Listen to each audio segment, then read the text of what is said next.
this is an iHeart podcast. Guaranteed human. Body Bags with Joseph Scott Moore. Let me ask you a question real quick.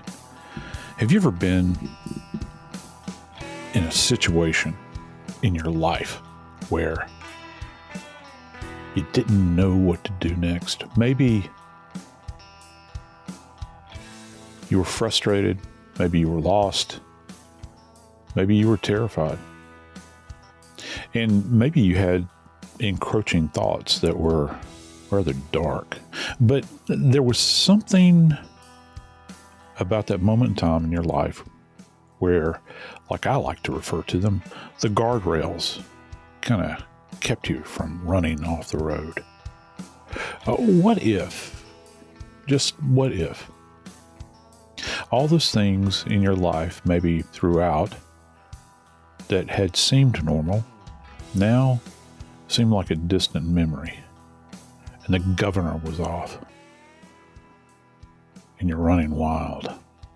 So wild that perhaps you would take the life of your very own sibling, and then do something so deranged and something so far from what is accepted in normal society that suddenly you appear to be a monster. I'm Joseph Scott Morgan, and this is Body Bags. Dave Mack, a story came across my desk just in the last week. And, you know, we've been running around so crazily recently with all of the things that we're covering in the news right now. It seems the tempo has picked up once again. It kind of ebbs and flows with us, doesn't it? But this story, you know, kind of gave me pause because I have not heard of a case of this in some time. That certainly, you know, kind of drew me in. And it's a very specific thing that happened. And we're talking about a homicide here, actually alleged homicide, brother on brother, but it goes beyond just merely a homicidal event. Now we're talking, from some reports, we're talking about perhaps a case of cannibalism. You know, just when you and I feel like we've seen everything or heard everything, hold on to your hat, because there's more to be revealed. Actually, I'm going to put those big wraparound glasses on my face that you get when you get your eyes, you know, dilated at the eye doctor back in the day. Yeah. And I'm keeping those things on super tight. This cat, it wasn't enough to kill his brother and destroy the cat and burn. Apparently, allegedly, maybe he got the guy's eyeball out and ate it like it's a piece of candy or something. I don't know if he sucked on it, you know, and I don't know what it tastes like. I know that Shrek said you can use them for jelly, you know, if I remember from the first Shrek movie. But yeah. Matthew Hertgen, we're talking Cain and Abel here. Yeah. Because you know what, Joe? One thing I found out, old Matthew Hertgen was an athlete, you know. Yeah. So was his brother. Whereas Matthew went to college and you know, was on the team and stuff. His brother was a star. Yeah. Matthew never excelled the way his little brother did. Now he's smart, very affluent family. I mean, these people had it going on financially and another part, but not in where it really mattered. And when you get into brother on brother crime / murder / whatever, Cain and Abel, you know? Cain. Yeah, you're what is it? I love this line. I've said it before. Your brother's blood cries out to me from the ground. You know, because Cain killed Abel because he was jealous. And I'm thinking that Matthew Hertgen killed his brother out of jealousy. Now, I'm thinking the eyeball thing might have come from Demolition Man. There was you know the movie I'm talking about? Oh, yeah. Yeah, I do, actually. I hadn't thought about that in some time. All right, think about this. You know, in the 90s, Dennis Rodman, the Worm, was the greatest defender, great rebounder in the NBA, and he started dyeing his hair all weird colors, right? Yes, it's absolutely because of Wesley Snipes and Demolition Man. That's why where he got the idea and started doing it. Yeah, I don't think I'd ever connected those two. Yeah, there was a scene in the movie when Wesley Snipes is breaking out, and Warden Smithers goes to talk to him. He's a defrosted ice cube, and the thing is they use the eyeball, the retina scanner to get in and out, so that you couldn't fake that, right? And so Wesley Snipes, they show that he has carved the dude's eyeball out of his head, and he holds that up the scanner, and it says, "Have a nice day, Warden William Smithers," or whatever, and he has the eye at the end of this pen thing, right? It's right there. You got the pupil.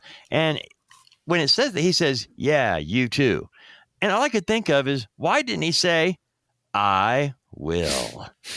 Why? I know. There you go. That line, Joe. Hanging curveball.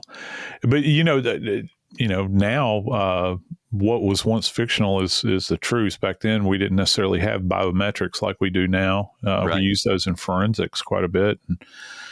But yeah, to think about this particular case, it's got a bit of everything in it.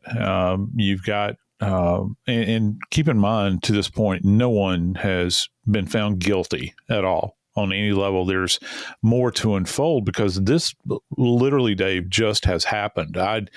It's one of the reasons I want to cover it and kind of talk about it a little bit, because you've got several elements that are kind of at work here. First off, there is a homicide that takes place, and it's perpetrated with what I've often referred to as weapons of convenience. I think that, we have both a golf club right now that's involved, that authorities have said was used. It had utility, and there's any number of ways I could think that it could be used, but perhaps it was used as a bludgeon. Maybe the shaft was broken in two. It was utilized that way. And then, of course, we have a knife that's involved as well. So you've got several types of instruments that are being utilized here that brought about the death of this young man. In addition to that, you have what I don't know. I guess what the British would refer to as crockery lying about the house. There's a plate. What? Yeah, there's a plate. There's a plate. It seems like once a week you get me with some British term, crockery. What a crock means somebody's lying. Yeah, no, yeah. Well, crock is actually a bowl or some type of vessel like that, which evolves out of chamber pot, so crockery, it's a crock of, insert word. And then there's flatware, and it's stained allegedly with blood, as if someone sat down at to dine. And again, that's pretty doggone chilling. And on top of this, you mentioned something just a moment ago that, forgive me, I'd actually forgotten about, but the victim's pussycat has been immolated, has been burned up, and they don't know. Here's the rub. They don't know if the kitty cat was in fact deceased already and then set ablaze, or if the cat was actually set ablaze while alive. I've got my opinions about that, and some of the same principles that we apply with fire deaths with humans, would certainly apply with a cat. So I can't, again, I always try to put myself into the shoes of an investigator. And you get up this particular morning, you have your cup of coffee, and suddenly, you're spun up to go out and work this case. I don't think you would have had this on your bingo card for that particular day if you were an investigator. And it just goes to show, I think, that for investigators in particular, you never know what you're going to step into anytime you cross a threshold into a dwelling. And this actually took place in an apartment. And in an apartment of all places, in this kind of esteemed area where these individuals, resided. And it's just the reason I wanted to cover it is that it is so utterly bizarre, and it just seems like something that it was crafted in Hollywood, perhaps. Just thinking of, yeah, go ahead. No, please go ahead. We're a pretty electronic society. We watch a lot of movies, lots of Yeah. TV. I mean, the guy, maybe that's where he got his idea. I'm not saying he did. I'm just saying that it's possible that that's where he, I mean, look, who allegedly came up with the idea? All I could think of was when the cat, P.S. your cat is dead. I was thinking Tom Jones is singing in the background. I mean, what's New Pussycat? Which the older I get, the weirder stuff pops out in my head. But I see a story like this, and I'm like, at some point you go, yeah, I think I've seen it all. We cover a story, and we saw this before. We've never seen this one before. We haven't. And I've only had, when it comes to the C word, and I get asked about, you'd be surprised. People are rather emboldened, I think. And it's because it's not that I'm anything special. It's just that myself and people like me have seen things that other people can't fathom. And this is actually one of the questions that I get asked. I've had it asked of me at CrimeCon any number of times where I've spoken in different locations. Have I ever worked a case of cannibalism in my career? And I've only been kind of peripherally involved in a case where a fellow ate his roommate over quite a bit of time. He had killed him, butchered him, had him wrapped. Elroy was a big man, Joe. and he would take. We've done a number of shows about people using by cooking or eating to get rid of the evidence. We've Nancy Grace, we've had a number of those stories over the years. Yeah, and they do exist. They pop. I think, and it runs. It runs so, not that homicide is not abnormal. Do not get me wrong. Don't misconstrue what I'm saying here. But there are certain things when you start to get out toward those fringes or that fringe-like behavior like this, there are those moments in time where it doesn't matter about the level of horror that you're bearing witness to out there. Trauma, grief, the pain that's involved with a lot of things. There are certain things that happen literally in the taboo sense, taboo in a very broad sense. There's certain things that are not acceptable morally. And I think it makes people retract, that, okay, yeah, he murdered his brother, fratricide. Wait a minute. What? There's a word for this? Yeah, hang on one second. Do y'all sit around making up words of things you have to deal with? I'm serious. Yeah, because you were talking about how people feel like they can ask you anything. They asked me to ask you stuff.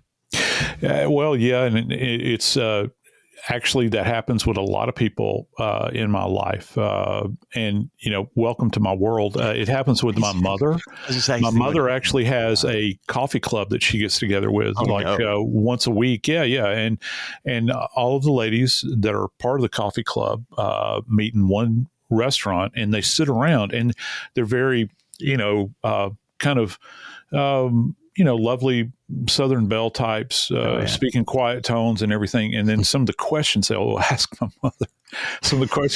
mother, about, well, did Joe work this case, or did he cover this case?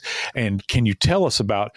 And so, once that door kind of swings open, you'd be surprised some of the questions you get asked. So yeah. And cannibalism is one of those things, because I think that the more taboo something is many times, I think it's not just the shock factor. I think that people, Dave, deep down inside, they would prefer to hear you say, no, that did not happen, because it kind of confirms some of these dark things in the back of their mind. You know what I'm saying? I know exactly what you're saying. They want someone to tell them that they're still safe and that there's not something out there like this. But I got to tell you, in this particular case, this young man, Joseph, by the way, is his name.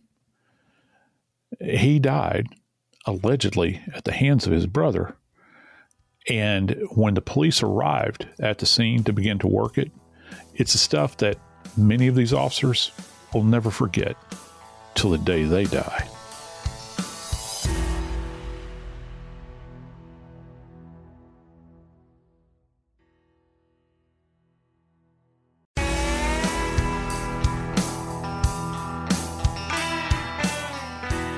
Dave, as you had mentioned, this family, I keep seeing this term in the news.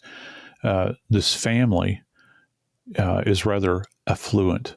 I love that word. It kind of rolls off the tongue, doesn't it? Affluent, and you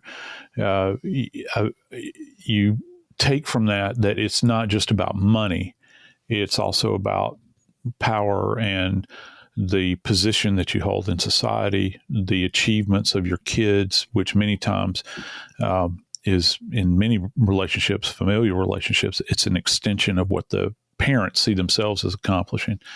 I'm guilty of that, with my kids. I don't necessarily take credit for it, but I'll sit around and say, well, my son or my daughter, did this and that, or my grandkids did this or that, like I had anything to do with it. But the affluent part of it, though, is an interesting word. Isn't it fascinating how you'll see in the media where the media will catch on to these buzzwords and they'll use them one after the other. It doesn't matter what publication it is. And we see this played out, in electronic media too, where it seems like they're saying the exact same thing. And I don't doubt that they are, but they'll grab hold of that one word, the word that, and this kind of goes with affluence as well, that I kept hearing over and over again. I don't know if you remember this. I was belly aching about it for a while. And that was in the Murdaugh trial. They couldn't get past the word, the scion. They kept referring to the elder Murdaugh, the convicted murderer now, as the scion, and it's like the media will catch on to these words, and some of them are beautifully descriptive and other ones are like really, really off base. It doesn't really capture, one day happening. I really want to break that stupid case down because it is just the horrible, it's everything we expect of certain entitled people and how they act and how they think they can get away with anything that they did. It's like there are a lot of people that need to be in trouble for what took place in South Carolina, but we'll do that on another day. Because today, absolutely. We have to go back to a word that I interrupted you on. You were talking about that there is an actual word. I know there's patricide. I learned that by watching Ozark because you're right. Ruth's dad got out of prison. He was talking to Marty about it. I learned patricide in the prison library. It's killing your father. Yeah. But when you kill your brother, there really is a name for that, right? Yes, fratricide. It's like the same. Fraternity, like you get fraternity, you have brothers, and fraternal, those sorts of things. So you have this idea of one brother killing another, and let's face it, we go back to what we had earlier said, the oldest homicide on record, right? Cain and Abel, brother. No pun intended there. You've got one brother dying at the hand of another. It goes back. It is ancient, and jealousy does play a big part. But you think about what could have been, any one of the motivating factors, behind this that would have driven someone to do this to somebody that is literally part of the same gene pool, who is the older brother, kind of a protector. You think about, Matthew went to Wesleyan University, I think. And of course, Joseph spent time at the University of Michigan, from where he graduated, actually, I think, with a bachelor's degree in finance and business administration, those sorts of things, accounting. And, you kind of, it leaves you scratching your head. What could be the motivating factor behind this? Was there a pre-existing, anger, indwelling anger within the family unit? Was there jealousy? All these sorts of things. But, there's kind of a clue here, I think, because in the case of the accused with Matthew, he had, there were some poetry that he had written, and it's almost apocalyptic kind of stuff from what the police are telling us. Now, we don't have all of the details at this particular point in time, but we do know that some of the stuff apparently was quite eye-catching to the police because it was so over the top in some of these rambling things that he had written down. I wonder because, it's like we were talking about earlier, you want some kind of of explanation, because you're trying to make sense out of something that is so incredibly bizarre. You want to be able to say that, okay, this guy is completely off his nut. He is he's working outside the boundaries of anything that is, humanly acceptable. So anytime you find a little nugget along the way, you try to use that to explain the absurdity, the bizarre nature of this, because I think that for a lot of us, we want to have that. It kind of cushions us a bit, but that doesn't, I don't know that it really explains things for the investigators to the point where they can completely understand it. They say, well, this is a clue relative to what had happened, and it's form and function with the police. It's not, we have the luxury of sitting back as civilians and kind of reading into some of these things. But when you're conducting a forensic investigation at a scene, that's important information. You gather it. You certainly document it where you find it. If you find it in the immediate vicinity of the body, for instance, or maybe, as I mentioned earlier, the flatware and the crockery that's lying about, it's valuable in that sense, I think, to frame things out.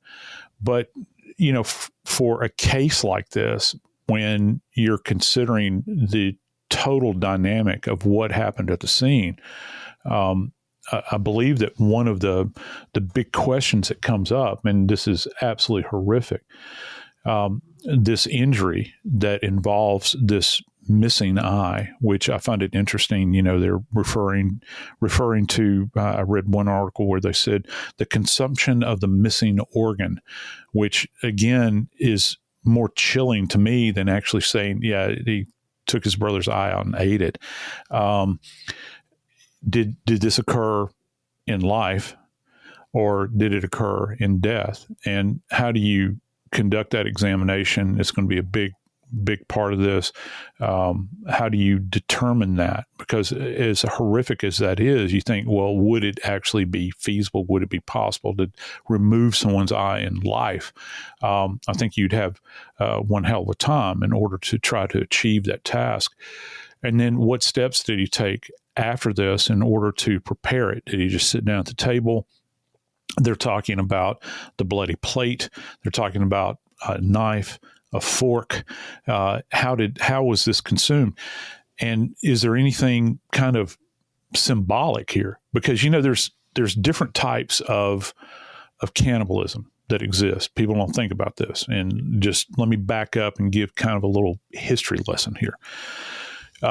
Over the years, there's been any number of documented cases of cannibalism as it applies to warring tribes. Okay, there were a couple of tribes out there that would eat the brain of their conquered victim, because in those particular contexts, they believed the brain is where the soul was held. So they're consuming. Also, this idea of consuming the power of their foe. But then you have cannibalism that is necessitated as a result of trying to prevent starvation.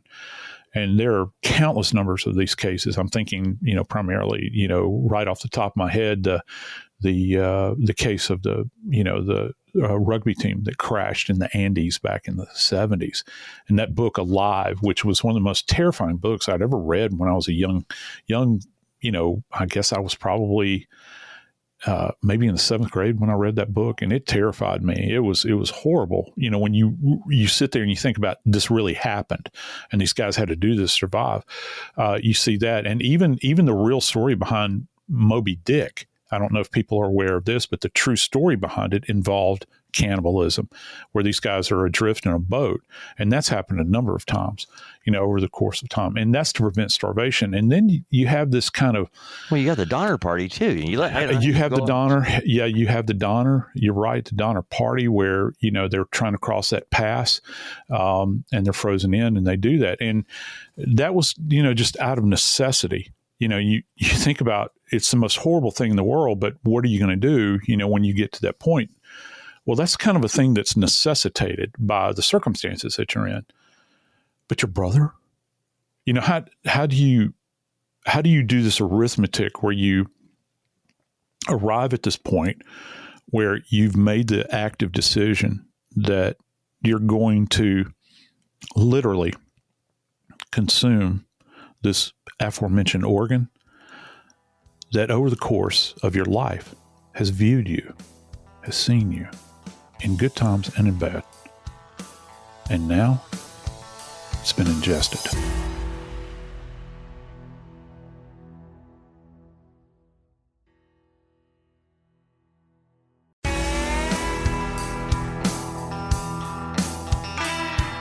We've seen all the movies over the years,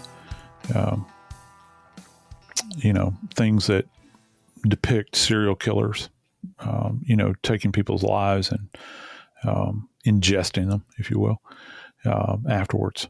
And that's a special, and I'm not a profiler, but that's a special category, I think, that a lot of these people fall into. You think about movies that have portrayed this sort of thing over a period of time, Hannibal Lecter being chief among these, as far as a fictional character goes. But, you draw upon things like, Dahmer,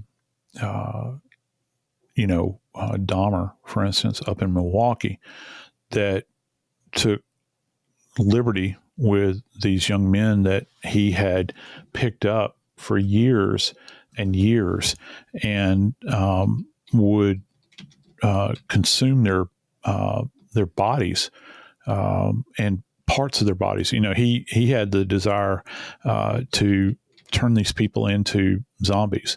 And I'll throw one out at you, and I've always wanted to kind of cover this case on body bags. That is kind of a myth, but some people believe it's actually based in reality. And that is this actual incestuous clan that existed in Scotland back, I don't know, in the 1500s, the 1600s. And it's actually involving a guy named Alexander Bean. And he was married to a lady named Agnes Douglas.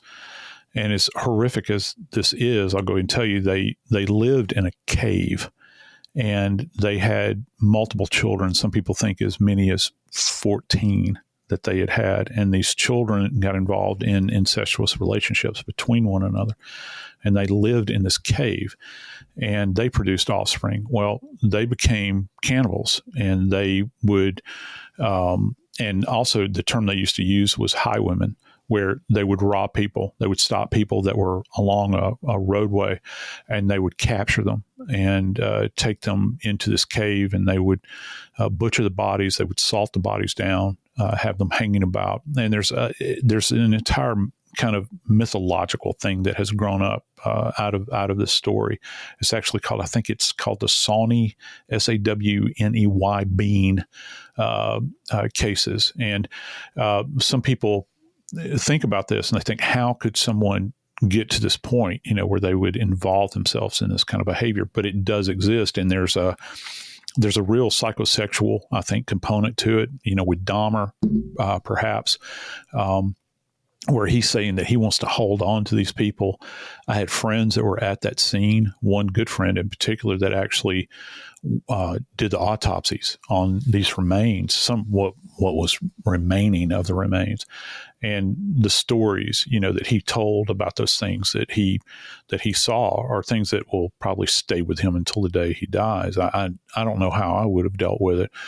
Those remnants that are left behind. After telling me about a story at the 1500s that I've got the willies over right now. I ain't going for a long time, Yeah, it's really chilling, when you begin. And at some point in time, I would like for you and I to do an entire episode on those cases. And it's really hard, go back through the mist of time. But a show called Body Bags is another one, a sleeping one. Okay. But you've got Dahmer that's in recent memory, and that's a vast number of people, that he victimized over that period of time. And the forensics in that case were mind blowing. The attempt to obviously maintain the bodies, keep them there, and he's doing this in a really tiny apartment. And how he got away with it for so long. He did. He really did. That is a show. Okay, I'm making notes right now. We'll come back to Dahmer because right now I'm kind of curious as to the brothers. We've got we have the older brother Matt, that goes on a beating / killing spree, and I wonder about what was going on inside this apartment. Right now we don't actually know all the details on whose apartment it was or anything else. It's a very nice place, but you have Matthew, who is the suspect. He hasn't been convicted. He's been charged. He goes to the apartment, and we're going to assume that his 26-year-old brother, Joseph, was living in this apartment. We're assuming that because we don't know. Anyway, that always gets me in trouble with Nancy. You know that. Well, Dave, what else do you assume? I hear that one. Right. Anyway, so what we have, though, okay, we've got two brothers, and then we've got Matthew, the suspect, calling 911 and waiting for police to show up. When they get there, they find the scene. They find the royal buffet, the last meal, the last feast, and P.S. your cat is dead. Yeah. What if I was a defense attorney and he pleads not guilty, and I pitched the deal that he went to visit his brother? The crazy cat, when he came in, was attacking my younger brother, and the cat was hitting him with one paw and scratching his eyeball out with the other one. Yeah. I flung the cat off the couch to save my brother. I accidentally fell on a golf club, and then it repeatedly fell on top of my brother, hurting him even more. The eyeball was on a plate, and the cat was starting to cut it up with a knife. It was the most amazing thing I've ever seen. He actually used his paws like fingers and toes, and he's cutting it up. And that's what you came into. That's what you saw. Why do you think I'm the one that called police? Now, everything I just described actually happened in that apartment to a degree. I added a few flourishes. The cat didn't actually have fingers and toes, but he had paws. He could have done it. Probably didn't. But we have a scene where, starting back at the beginning, Matthew beat the crap out of his brother. Yeah, he did. And as I'd mentioned earlier, I think, and this is indicative of something, I think he did it with weapons of opportunity, Dave. Yeah. Now, the golf club doesn't come to mind as something I would use to kill somebody with. No, it's not. It doesn't seem like a very practical weapon, to facilitate this sort of thing with. You would think that the shaft would break and that you would end up like a spear maybe, but are we talking, wait a minute, iron or wood? Would you be able to determine based on the size, what the club looked like, the marks on the body? How would you go about matching these up? I know how we do it with a gun. I know how we do it with a knife. Even a baseball bat makes sense. But how are you going to do it with a club that is not a uniform shape and probably in that entire apartment? Even if it's a 7 iron, there's not another 7 iron in there. This is the only one that's going to look like that. Yeah, and it's going to have, you'll have contact trace evidence on the surface of it first off, and unless they went to the trouble of washing this thing off. And you talked about an iron as opposed to a wood, and I think an iron is a great example. When you look at it on the face of the golf club, it's got these little ridges, these little linear markings on it that you can control the ball with. You can do backspin with it and all that sort of stuff. And they're very deep, because it's called an iron for a reason. And it's got these very peculiar angles to it. And anytime you have an instrument that does have distinctive pitches to it, if you will, and a leading edge, perhaps some sharp points, it will leave a very distinctive pattern. Now, the trick is, are you going to be able to match that up? That's why I'm a huge proponent of if you have a suspected weapon that you're going to utilize, and or that you believe as an investigator that this brought this about, and this doesn't always happen, by the way. So this is kind of a little inside baseball info here. It's best if you can actually bring the alleged or suspected weapon to the morgue. And in the morgue, we will actually take time to try to marry these things up. There's any number of times where I have held items in my gloved hand with only my hands and the item in view adjacent to an injury, and they take a photo of it. is, kind of compare and contrast. And if something has a particular pattern to it, you can pick up on it. If you're talking about like a wood, which the head is a lot larger, it's actually a bit lighter. It's not going to leave the same distinctive markings as, say, the ironwood. And so you would want to compare those. And whose clubs are these? And is there any kind of symbolic thing here? A knife is one thing, okay? But you're talking about a family of athletes as well. And isn't it kind of fascinating that this alleged perpetrator allegedly chose a golf club to literally beat the life out of his little brother with there in this apartment. So yeah, I think that there's a lot to explore with this. I'm fascinated by this idea of, him having been seated, potentially at the table and having ingested, his brother's eye, if you will. Now, how are you going to figure that one out? I know we saw the plate and we saw blood and we saw some things on it that indicated maybe, but are they going to be able to find out? I'm not being gross, I'm being honest here. Did he cook it? Did he do it in the microwave? Did he do it on a frying pan? Did he boil it like you would an egg? Did he eat it like a yolk? Did he cut it up and put it on a piece of bread? I'm really curious if this is something he had planned out. What remnant was left behind? Had he actually ingested it? Or is there, because the tissue that the eye is made up of, let's just say you look at it from the perspective of if he did, in fact, let's see, how can I say this? Dissect the eye on the plate with the intention of eating it. If there's some remnant of tissue there, you can actually take that tissue and put it on a slide. And first off, you can identify that soft tissue as tissue that originated from the eye. Okay. And if he's ingested this, there's really no way to, kind of track this relative to, kind of examining this. I think that what you're left with, because the eye, and I have removed eyes in the morgue, generally on the posterior side. Once the skull is open and the brain is removed, we will remove them posteriorly. Okay, you're not going to try to go in through the orbit necessarily to do it. It's impractical in that circumstance. Now, when eye surgeons do surgery, they'll approach anteriorly. Okay, and a lot of that is dependent upon where whatever it is they're working on is located anatomically on the eye. It's no easy task in order to remove an eye at autopsy. That's one of the reasons we go in, from the backside. We can examine the optic nerve. There's these little attachments, that help, that cause us to move, that facilitate us moving our eye, and those have to be detached and it's carefully removed. Can an eye literally be dug out? Yeah, it can be. But here's the thing. If an instrument is used, like a knife, that's going to leave behind tool marks. One of my questions is, Joseph has sustained stab wounds allegedly as well. Well, the stab wounds that he sustained, were they derivative of the flatware that his brother was using to ingest his eye? See what I'm saying? And if so, if he used that flatware, whether it's a fork or a knife or whatever, did he make any marks on the orbit, on any portion of the orbit of the eye to extricate it?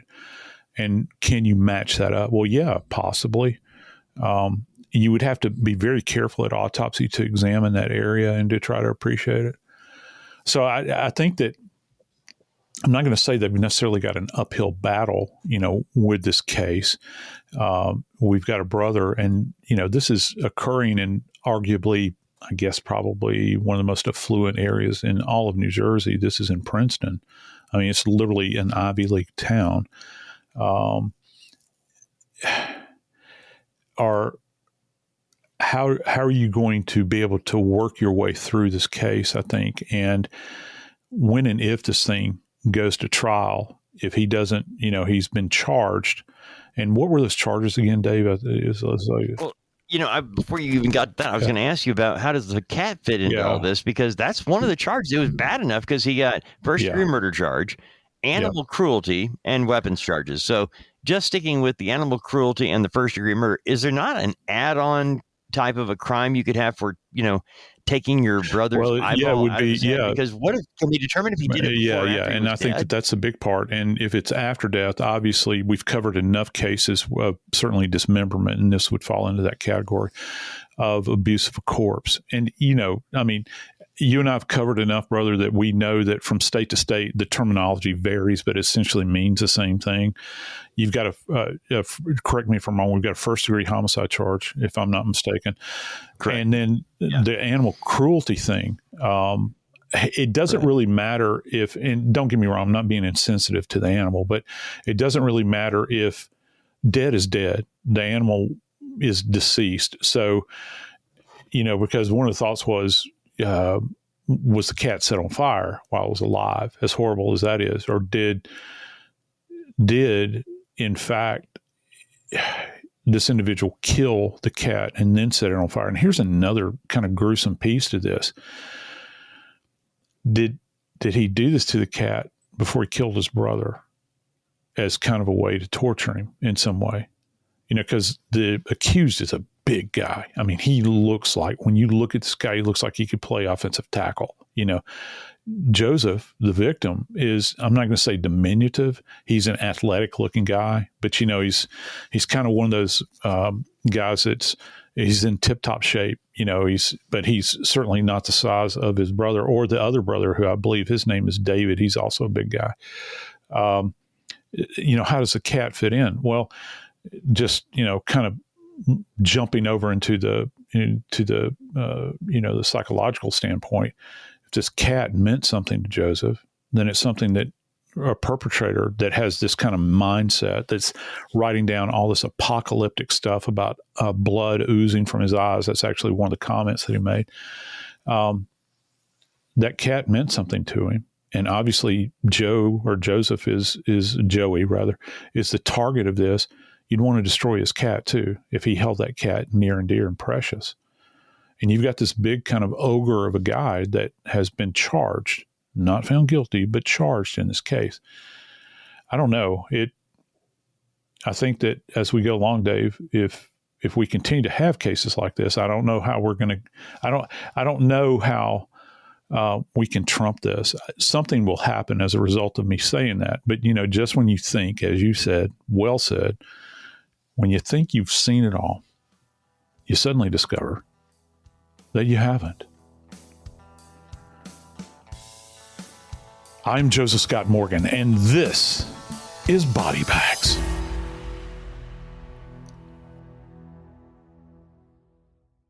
This is an iHeart podcast. Guaranteed human.